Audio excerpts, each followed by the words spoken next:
if you're still buying cold brew at the grocery store, we need to fix that, because this is ridiculously easy and way cheaper.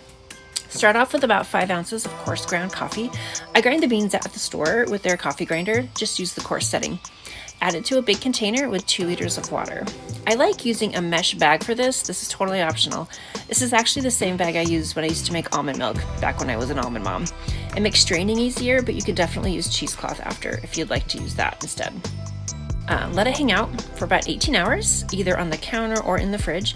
I like putting it in the fridge better because it's a little smoother and a little less acidic. Once that's done, just pull it out of the bag or strain it, and that's your cold brew concentrate. It's super simple. Fun fact, you can use coffee grounds and houseplants. It makes them really happy. This is how I usually make mine. Add a little water to my jar, put some unflavored collagen, a little creatine, and then mix it up really well to get it dissolved. A splash of something sweet, a ton of ice, some almond milk, and then I put in my cold brew. You want to stir it up a little bit because sometimes it can settle on the bottom. Splash of creamer, and that's it.